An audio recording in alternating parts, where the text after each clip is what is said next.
একই, কিন্তু আমি থেকে শুরু করিয়া অনেক মানুষই আমরা লোভ সামলাইতে।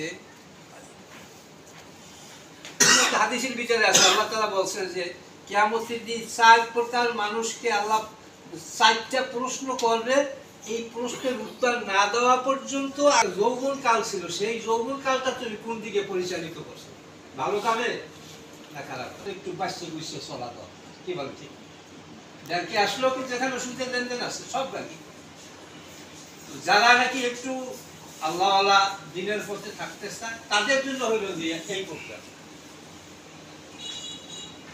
ইসলামিক যে কর্নার, এই যে পুবলি ব্যাংক করছে, আরো অন্যান্য দেখবেন আপনি ইসলামিক কিছু ইন্স্যুরেন্স আছে, ইসলামের নাম দিয়ে টাকা চলে মাথায় দিয়ে এই লোকে পিছিয়ে পায়, এগুলো আছে রিসা লাইট লইয়া যে কোনখানে দিয়ে বলাই। এখন ইসলামের নাম দিয়ে কিন্তু অনেক সংস্থা বাইর হয়েছে।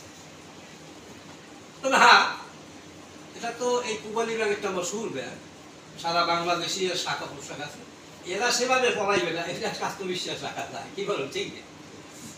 অর্থাৎ আমি আহ্বান করবো যারা আমরা মুসলমান আছি, সুদকে যেখানে আল্লাহ তাআলা হারাম করছে, ব্যবসাকে হালাল করছে, অর্থাৎ এখানে যদি আমরা সেই সুদ থেকে আমরা যদি মানে একটু দূরে থাকতে চাই এবং সুদ ছাড়া যদি আমরা একটু লেনদেন করতে চাই, ব্যবসা বাণিজ্য করতে চাই, তাহলে এই শাখার সাথে আমরা যোগাযোগ করি, আমরা এখান থেকে তাদের পরামর্শ এবং সুযোগ সুবিধা নিচে না, মূল উদ্দেশ্য তো নেই।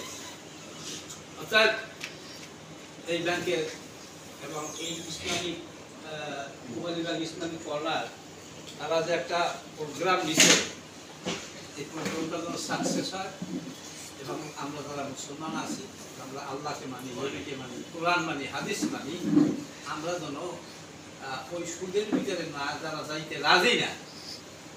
আমি আগেই একটা কথা বলছি যে এই অর্থনৈতিক ব্যাপারটা খুব সেন্সিটিভ, ভিতরে কোনো যে পাওয়া যায় মানে আশার বিষয়, এগুলো মানুষের মাথায় কাজ করে, সেই পন্থাটা কি হালাল না হারাম বিবেচনা করার মতো সুযোগ থাকে। এখানে মানুষ অন্ধ হয়ে যায়, কথা বুঝতে পারছে? বেশি তো হয়েছে আমার, আমি যদি পাইতে অসুবিধা, দেখা গেছে যে আমার লাগে না, হ্যাঁ করো চাই, কি বলেন আছে? অর্থাৎ এই ব্যাংকের এবং এই ইসলামিক ইসলামিক কর্নার এই প্রজেক্ট সমৃদ্ধি লাভ হোক, বিস্তার লাভ করুক এবং এই ব্যাংকে সারা বাংলাদেশে সমস্ত মুসলমানের এই প্রজেক্টের মাধ্যমে সেবা দেওয়ার তৌফিক দান করুন। আমি ওয়া আখিরু দাওয়ানা আলহামদুলিল্লাহ। আসসালামু আলাইকুম।